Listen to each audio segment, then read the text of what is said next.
ईद उल अज़हा पर बसियार खोरी से परहेज करें। डॉक्टरों ने गोश्तखोरों को मोहतात रहने का मशवरा दे दिया। माहिरीन ने गोश्त खाते हुए एतदाल इख्तियार करने का भी मशवरा दिया है। नमरा रियासत की रिपोर्ट देखिए। बड़ी ईद पर मजेदार पकवान के चटपटे जायके, टिक्के, सीख कबाब, बिरयानी, कढ़ाई गोश्त समेत दीगर अनवाओ इकसाम के खाने ईद उल अज़हा की रौनक समझे जाते हैं। लेकिन ठहरिए, इनसे लुत्फानंदोज होने के साथ साथ एहतियात भी जरूरी है। ईद उल अज़हा पर मुसलमान जहां जानवरों की कुर्बानी करते हैं, वहीं अगला मरहला गोश्त से चटखारेदार खानों का आता है। माहिरीन ने गोश्त खाते हुए एतदाल का मशवरा दिया। डॉक्टर फरीहा कहती हैं कि ईद उल अज़हा पर लोग बेहतियाती करते हैं, जिससे दिल के अमराज, ज़ियादतीस, फूड पॉइजन और दीगर बीमारियां जन्म लेती हैं। कुछ चीज़ें जो बहुत एहतियात करनी होती है, जो कि आपके मैदे को असर ना करें, बहुत आप हैवी ना हो, एकदम चिकनाई का मिकदार आपके खून के अंदर ज़्यादा ना हो जाए, तो उसके लिए आपको चाहिए कि एक तो वक्फ़ा दें। इसको देख के दीवाने नहीं होना कि बस अब हमने आज मटन की दावत है तो फिर बीफ की दावत है, नहीं। पहली एहतियात आपने ये करनी है कि आप अपनी ग़िज़ा में शामिल करेंगे पोर्शन को कंट्रोल करके। दूसरा, आप शामिल करेंगे समझ लें कि बहुत तेल में पका हुआ खाना नहीं। माहिर ग़िज़ाइयत ने मजीद कहा कि गोश्त के साथ सलाद और दही का इस्तेमाल करके मसाइल से बचा जा सकता है। कोशिश करें कि खाने में एहतियात करें, पोर्शन को कंट्रोल करें और अपनी ग़िज़ा में जो है वो जैसे दोपहर का टाइम है या रात का टाइम है, उसमें खाने के साथ जो है वो दही का इस्तेमाल और सलाद, सब्जियों के तौर पे सलाद का इस्तेमाल जो है वो लाजमी रखें। माहिरीन के मुताबिक ईद उल अज़हा के मौका पर चंद एहतियाती तदबीर पर अमल दरामद से सेहतमंदी के साथ ईद की खुशियाँ दुबाला की जा सकती हैं। कैमरामैन उस्मान मुस्तफ़ा के साथ नमरा रियासत, सिटी 21। कराची में ईद कुर्बान के बाद हैज़े के मरीजों की तादाद में इजाफा हो गया। शहर के मुख्तलिफ इलाकों से दर्जों अफराद कै और बदहज़मी की शिकायत के साथ सरकारी अस्पतालों में रिपोर्ट हुए हैं। तफसीलात जान लेंगे फ़रहान खान से। फ़रहान, बताइएगा।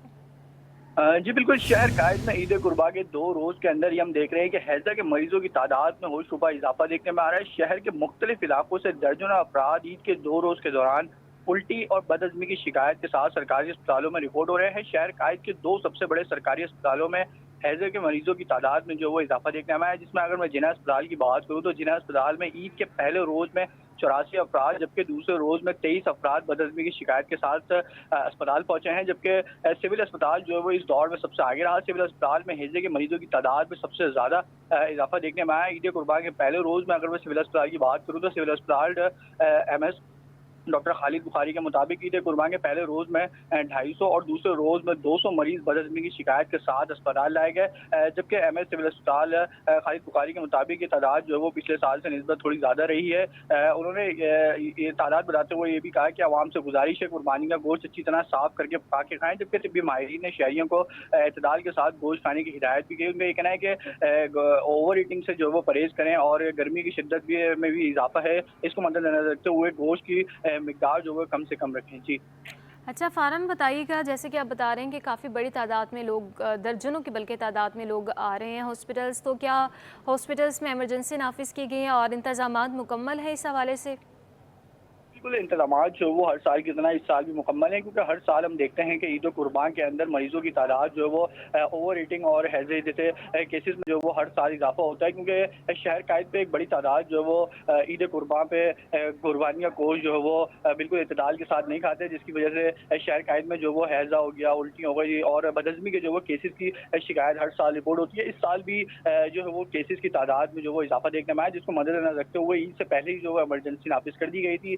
जिना अस्पताल में भी जो है इमरजेंसी का अमला तीनों दिन जो वो अपनी ड्यूटी पर मामूर है। जबकि सिविल अस्पताल के अंदर भी इमरजेंसी का अमला तीनों दिन अपनी ड्यूटी पर मामूर है, जिसको मद्देनजर रखते हुए जिना अस्पताल में जो भी अफराद आए हैं उनको भी बर वक्त ट्रीट किया गया है। जबकि सिविल अस्पताल के अंदर भी जो तादाद इस कदर रिकॉर्ड हुई है, उनको मद्देनजर रखते हुए उन तमाम केसेस को भी बर वक्त रिपोर्ट किया गया। किसी भी केसेस को जो है वो इमरजेंसी नाफिज होने की वजह से बिगड़ने नहीं दिया गया है। सिविल अस्पताल doctor Khalid Bukhari MS civil अस्पताल डॉक्टर खालिद बुखारी के मुताबिक इमरजेंसी जो वो तीनों दिन नाफिज है। ईद कुर्बान के अंदर भी जो है वो तिब्बी अमला जो वो अपनी ड्यूटी पर मामूर रहेगा। जी अच्छा फ़रहान, ये भी बताइएगा, जो दर्जनों अफराद हॉस्पिटल आ रहे हैं और इन शिकायत के साथ, उनमें बड़ी तादाद किसकी शामिल है? मर्द, ख़वातीन या बच्चे हैं इसमें?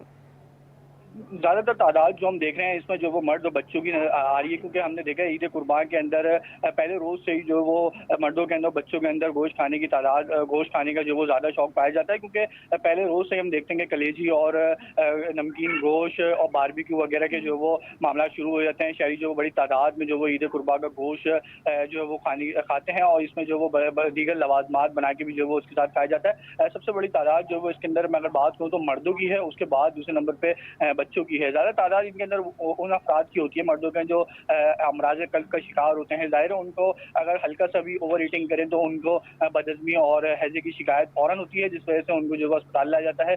इस तरह एक तरीके के जो वो अमराज में मुब्तला अफराद को पहले ही हिदायत की जाती है कि वो ओवर ईटिंग और कुर्बानी गोश्त को जो है ज़रा एतदाल के साथ खाएँ, लेकिन बदपरहेज़ी और एतदाल के साथ ना खाने की वजह से गोश्त उनको जो वो बदहज़मी और हैज़े की शिकायत होती है, जिस वजह से उनको जो वो अस्पताल लाया जाता है, जिसमें सबसे बड़ी तादाद जो वो मर्दों की है, उसके बाद दूसरे नंबर पर बच्चों की है। जी फ़रहान, आप हमारे साथ ही मौजूद रहिएगा। जैसे कि सिविल अस्पताल में सबसे ज़्यादा हैज़े के मरीज़ आ रहे हैं, 84 से ज़्यादा रिपोर्ट हुए हैं। Doctor Nizam Shaikh, additional medical superintendent civil अस्पताल भी हमारे साथ मौजूद हैं। सर, बहुत शुक्रिया आपके वक्त का। कहिएगा, कराची में ईद कुर्बान के बाद हैज़े के मरीज़ों की तादाद में इजाफा देखने में आ रहा है, क्या वजूहात हैं इसकी? हमारे पास अभी तक सुबह से 250 मरीज हम देख चुके हैं। लोग जो कुर्बानी का गोश्त खा रहे हैं वो जो है ना बहुत ज़्यादा मिकदार में वो लोग खा रहे हैं। हमारे पास अभी अप्रॉक्सिमेटली 220 मरीज आ चुके हैं, जिनको हमने जो है ना IV हाइड्रेशन करके इंजेक्शन टेबलेट्स राइजेक पे और ओमिप्राजोल टेबलेट्स देके इंजेक्शन देके हमने उनको तकरीबन मैनेज कर दिया है। अच्छा सर, आप जैसे कि आप बता रहे हैं कि मरीज़ काफ़ी ज़्यादा आ रहे हैं, तो इन हैज़े की बीमारी से बचने के लिए क्या एहतियाती तदाबीर इख्तियार करनी चाहिए हमें? इनको चाहिए कि गोश्त की मिकदार जो है ना बहुत कम रखें और गोश्त को सही तरीके से पका के खाएं और पानी का ज़्यादा इस्तेमाल करें, स्पाइसी फूड ना लें। पानी का भी ज़्यादा इस्तेमाल करें और गोश्त जो है एक मुनासिब तादाद के साथ खाएँ। ईद कुर्बान के बाद हैज़े के मरीज़ों में तादाद में हम देख रहे हैं इजाफा नज़र आ रहा है। डॉक्टर साहब, ये भी बताइएगा कि जैसे कि एकदम से इतने ज़्यादा मरीज़ हॉस्पिटलाइज हो रहे हैं और आ रहे हैं, इतनी ज़्यादा शिकायत मौसूल हो रही हैं, तो हॉस्पिटल्स में इसके इंतज़ामात मुकम्मल हैं? हमारे पास 100% जो है ना इंतजाम मुकम्मल बिल्कुल जो है ना हमने इंतजाम सारे किए हुए हैं। हमारे पास IV hydration, injection antibiotic, injection omeprazole सब हमारे पास वाफर मिकदार में मौजूद है। जी, अस्पतालों में इंतज़ामात भी मुकम्मल किए गए हैं। कराची में ईद कुर्बान के बाद हैज़े के मरीज़ों की तादाद में इजाफा हो गया। शहर के मुख्तलिफ इलाकों की बात करें जहाँ से दर्जनों अफराद कै और बदहज़मी की शिकायत के साथ सरकारी अस्पतालों में रिपोर्ट हुए हैं। पहले रोज़ 250, दूसरे रोज़ 200 मरीज़ बदहज़मी की शिकायत के साथ हॉस्पिटल्स आए थे। इसी पर बात करने के लिए सबसे पहले डॉक्टर निज़ाम शेख हमारे साथ मौजूद है, एडिशनल मेडिकल सुपरिटेंडेंट सिविल अस्पताल। आपका बहुत शुक्रिया। साथ ही साथ फ़रहान खान, हमारे नुमाइंदे भी हमारे साथ मौजूद थे। फ़रहान, आपका भी शुक्रिया।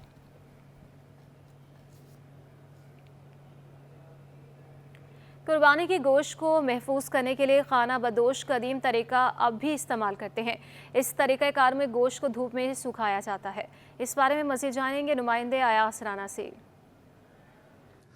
जी बिल्कुल, आज ईद का तीसरा रोज़ है और अब जहां हमने देखा कि लोगों ने तीनों दिन कुर्बानी की, लोग गरीबों में गोश्त बांटते हैं, कुछ लोग गोश्त जमा करते हैं। आप लोग देख रहे होंगे कि अगर मेरे कैमरामैन दिखा सकें सज्जाद, तो आप देख रहे होंगे जैसे कोई धागे से लटके हुए हैं रंग बिरंगी, लेकिन ये धागे नहीं हैं, ये वो गोश्त की लड़ियाँ बना के पतली और चर्बी की लड़ियाँ हैं जिसको मसाला लगा के धूप में सुखाया जा रहा है, जो कि एक बहुत कदीम अगर हम बात करें तो ये एहराम मिस्र का जो दौर था, ये उस दौर के अंदर से ये कहते हैं कि शुरू हुआ था कि गोश्त को सुखाना या जो आपके प्रिजर्वेटिव करने का जो तरीक़ाकार है ये उस वक्त आया था। और ये इस वक्त अगर आप देख सकें तो मैं दिखाए मेरा कैमरा में, तो एक बड़ी तादाद में यहाँ गोश्त की लड़ियाँ जो हैं उसको सुखाया जा रहा है। मैं इस वक्त सुल्तानाबाद से मुत्तसिल इलाके में मौजूद हूँ। ये खाना बदोश यहाँ बैठे हुए हैं, ज़रा इनसे ही जान लेते हैं। ये भाई यहाँ पर हैं, ये क्या जहन में आया आपके, या ये आप सारा साल से आप लोग हर साल कुर्बानी के दिनों में गोश्त जमा करके ऐसे ही करते हैं, और ये क्या चीज़ है, कैसे आपके पता चला ये आपको? अस्सलाम वालेकुम। ये हमारे जो है ना ख़ानदान में जदी पुश्ती यूँ करते हुए आते हैं। यूँ समझो हमारे लिए ये महीना के 15 से 20 दिन के लगभग हम लोग जो है ना इसका बोटियों का तो कहीं पर गोश्त मिलता नहीं है, गरीबों को कोई देता नहीं है, तो हम लोग इसी तरीके से इसको जोड़ के अपना 20 से 15 दिन जोड़ के अपना खाते थे। कोई दाल कभी सब्ज़ी में अपना जुगाड़ करके खाते थे। अभी ये सूख जाएंगी और कोई अपने ईद के बाद गाँव जाएगा अपने बच्चों के साथ। इस वक्त फिर भी बाद में हम लोग ईद मनाएंगे। ये ईद जो है ना वो अमीरों की होती है, हमारी गरीबों की इसके ज़रिए से ईद होती है। इसको हम लोग बोटियाँ बोलते हैं। जो बोटियाँ जो हम लोग इसके टुकड़े करेंगे, टुकड़े करके इसको सालन में डालेंगे, सालन में डाल के इसको हम लोग मज़े से खाएंगे।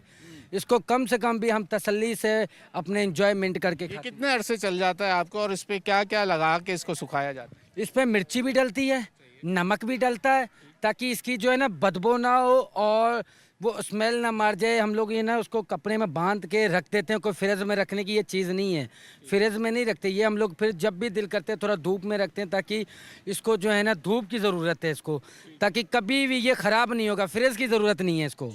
अगर मैं आपको दिखा सकूं तो मेरे कैमरामैन यहाँ आए, तो ये एक हांडी यहाँ पे तैयार है। इसके अंदर इन्होंने गोश्त डाला हुआ है। ज़रा ये दिखाएंगे सज्जाद आपको कि यहाँ ये खाना भी बनाया जा रहा है, जो कि लकड़ियों के ऊपर इन्होंने इसको अभी तैयार करने की कोशिश की है। यहीं साथ ही ये गोश्त भी रखा हुआ है। ये तमाम लोग यहाँ पे इस वक्त खैमे छोटे छोटे इन्होंने चादरें लगा के अपनी बिस्तर लगाए हुए हैं, और यहीं पर ये तमाम रेलवे लाइन के साथ इनका ये इलाका बना हुआ है, जहाँ पे ये इस गोश्त को जमा करने के बाद अब आने वाले दिनों की जो ईद की छुट्टियों के बाद अब कह रहे हैं कि हम 15-20 दिन जो अपने अपने इलाकों से आए हैं वो साथ गोश्त भी लेके जाएंगे और फिर इस ईद को एंजॉय करेंगे और गोश्त खाएंगे। शहर कायद में सब्जियों की सरकारी कीमतों पर अमल दरामद ना हो सका। सब्जी फरोश मनमानी कीमतों पर फरोख्त कर रहे हैं, जिनका शिकवा है कि मंडी से सब्जियां महंगी मिलती हैं। इस हवाले से मज़ीद जानेंगे आयमा खान से। जी बिल्कुल, देखें ईद उल अज़हा का आज तीसरा रोज़ है और आज भी जो है वो सब्जियों की कीमतें जो हैं वो आसमान पर पहुंची हुई हैं। आलू और प्याज की बात करें तो रोज़मर्रा जो है वो इस्तेमाल होने वाली सब्ज़ी है, इसकी कीमतें भी जो है वो खासी बढ़ी हुई हमें नज़र आ रही हैं। जबकि इसके अलावा अगर लहसुन और अदरक और हरे मसालों की बात करें तो ये सबसे ज़्यादा जो है वो खानों में इस्तेमाल होने वाली सब्ज़ी है, जो कि इनकी कीमतें भी जो है वो आसमान से बातें करने लगी हैं और इनकी कीमतों को भी जो है वो पड़ लग चुके हैं। लहसुन जो है वो काफ़ी ज़्यादा महंगा हमें दिखाई दे रहा है, 400 रुपये किलो में जो है वो फ़रोख्त हो रहा है। जबकि जो अदरक है वो 600 रुपये किलो में जो है वो फ़रोख्त की जा रही है। हमारे साथ जो है वो सब्ज़ी फरोश भी मौजूद है, इनसे जानेंगे कि क्या वजूहात हैं कि सब्जियों की कीमतें इतनी ज़्यादा बढ़ गई हैं। मेरी बहन पिछले माल महंगा आ रहा है, माल आ रहा नहीं, शार्ट इसलिए माल महंगा आ रहा है। इस समय मिलते हैं हम तो 10-20 ऊपर करके बेचेंगे, क्योंकि हम गरीब आदमी हैं, सही हम तो मुस्लिम निकालेंगे, इसलिए माल महंगा आ रहा है, हम महंगा बेच रहे हैं। अच्छा भाई, मुझे ये बताइएगा, जो कमिश्नर कराची की जानिब से जो सरकारी रेट जारी होते हैं तो उन पे क्यों अमल दरामद नहीं हो पाता? उनकी अपनी मर्ज़ी है, उनकी अपनी मर्ज़ी चलाते हैं, उनको कोई रोकता नहीं है। वो अपने सेठ हैं, वो अपने खुद जैसे उनको पता है बेचेगा माल तो आगे वो जैसे उनको दिल करे बेचेंगे। अच्छा ये मुझे बताइएगा, मंडी से आप लोगों को अगर हम लहसुन की बात करें तो मंडी से आपको क्या रुपये किलो जो है वो लहसुन मिल रहा है? लहसुन भी जैसे हमें आ रहा है 400 रुपये किलो, 300 रुपये किलो, 350 रुपये किलो आ रहा है। यहाँ 400-500 रुपये किलो बेचते हैं, किलो पीछे 150-200 बेचते बस इससे हुए। और अदरक जो है वो 500 रुपये किलो मंडी आ रही है, यहाँ 600 रुपये किलो बेच रहे हैं हम लोग। माल पीछे से बहुत महंगा आ रहा है, क्या करें। जी बिल्कुल, जैसे कि आपने सुना हमारे साथ जो है वो दुकानदार सब्ज़ी फरोश जो हैं वो मौजूद थे। ताहम जो है वो इनका भी ये मुतालबा है कि सब्जियों की कीमतें जो हैं वो कम की जाएं, ताकि जो गरीब आवाम है वो सुकून से जो है वो सब्ज़ी ख़रीद सके। जी, और ईद पर भी लोड शेडिंग अरूज पर रही। मुख्तलिफ इलाकों में ईद के तीसरे रोज़ लोड शेडिंग शुरू हो गई। भीमपुरा, ले मार्केट और मूसा लैंड में बिजली गायब। आगरा ताज, बिहार कॉलोनी और चाकीवाड़ा के इलाके भी बिजली मुतासिर से परेशान हैं और लोग काफ़ी ज़्यादा परेशान नज़र आ रहे हैं। ईद के तीसरे रोज़ लोड शेडिंग शुरू हो गई है। काविश मेमन हमारे साथ मौजूद हैं। काविश, बताइएगा किन किन इलाकों में लोड शेडिंग की जा रही है? जी बिल्कुल, के इलेक्ट्रिक ने आवाम को ईद के दिन भी रिलीफ नहीं दिया है और ईद के तीसरे दिन से ही शहर के मुख्तलिफ इलाके हैं जहाँ पर लोड शेडिंग शुरू हो चुकी है।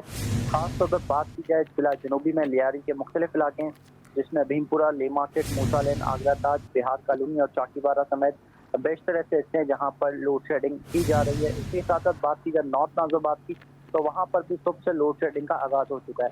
अब जाहिर है ईद का तीसरा दिन है, लोगों को भी शदीद मुश्किलात का सामना है, घरों में दावतों वगैरह का एहतमाम किया जाता है। लोड शेडिंग की वजह से शहरियों को शदीद इस वक्त मुश्किलात का सामना करना पड़ रहा है। जी, लोगों को परेशानी का सामना करना पड़ रहा है। बहुत शुक्रिया काबिश। सुबह सवेरे समंदर में नहाते हुए 19 साला शहीर राजपूत डूबकर जान बहक हो गया। एक खातून समेत 4 अफराद डूबे थे, जिनमें से 3 को रेस्क्यू कर लिया गया।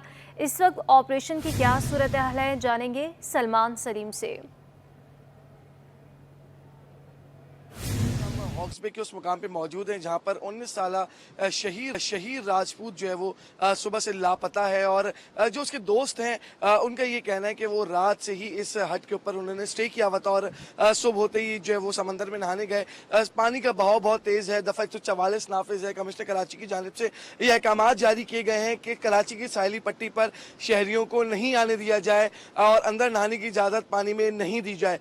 लेकिन हम ये देख रहे हैं कि शहरी जो है वो खिलाफ वर्जी कर रहे हैं और आज एक अफसोसनाक वाक़या जो है वो पेश आया है। 19 साला शहीर जो कि तालिब इल्म है, वो अपने दोस्तों के हमरा एक हज के ऊपर आया हॉक्स बे पे और उसके बाद नहाते हुए डूब गया। 4 अफराद जो है वो नहाते हुए डूबे थे, जिसमें से 3 को बर वक्त रेस्क्यू कर लिया गया, जबकि एक जो कि शहीद है, जो कि 19 साल का है और तालिब इल्म है, वो अब तक लापता है। ईदी बहरी खिदमात की टीम जो है वो आप देख सकते हैं कि वो बच्चे को जो है वो ढूंढने की कोशिश कर रही है और शहीद का जो है वो अभी तक कुछ पता नहीं चल सका है।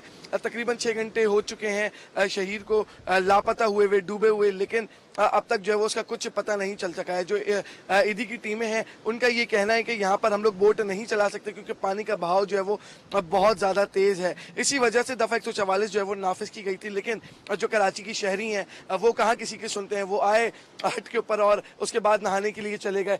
मेरे दूसरी तरफ भी आप देख सकते हैं कि फैमिलीज जो है वो मौजूद हैं वहाँ पर और साहिल समंदर के ऊपर पानी के अंदर बैठ के जो है वो लुत्फानंदोज़ हो रही हैं। जबकि जो हॉक्स बे पुलिस है उसकी जानिब से मुतादिद जो रूट्स हैं हॉक्स बे के उसको जो है वो बंद कर दिया गया है, लेकिन शहरी कहीं ना कहीं से रास्ता ढूंढकर हटों की जानिब आ रहे हैं और उसके बाद साहिल समंदर के ऊपर एंजॉय जो है वो करते दिखाई दे रहे हैं। लेकिन जो दफ़ा 144 नाफिज है उसकी खिलाफ वर्जी के ऊपर पुलिस ने अब तक किसी को गिरफ्तार नहीं किया है। गुज़िश्ता रोज़ भी हम लोग सीव्यू के मुकाम पे थे और 144 की खिलाफ वर्जी करते शहरी को जो है वो हमने नाज़रीन को दिखाया, लेकिन उनके ऊपर भी कोई खातिर ख्वाह कार्रवाई जो है वो सामने नहीं आई।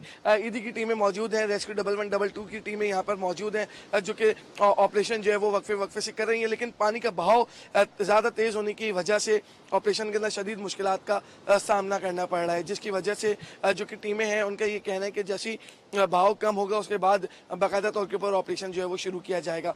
लेकिन सुबह 6 बजे से जो है वो शहीद लापता है और उसके जो अहल खाना यहाँ पर मौजूद हैं और उसके दोस्त यार जो है वो यहाँ पर मौजूद हैं। सभी इंतज़ार कर रहे हैं कि शहीद का जो कुछ पता चले या उसकी वो जो डूबा है वो किसी तरीके से साहिल तक पहुंच जाए, लेकिन हम ये देख रहे हैं कि पानी के बहाव तेज़ होने की वजह से काफ़ी मुश्किलात का सामना है। तहम जो माड़ीपुर पुलिस है उसकी जानिब से भी जो है वो कोई कार्रवाई अमल में नहीं लाई जा रही। रूट बेशक बंद कर दिए गए हैं, लेकिन जो शहरी नहा रहे हैं इस वक्त पानी के अंदर उनके खिलाफ किसी किस्म का कोई एक्शन नहीं लिया जा रहा।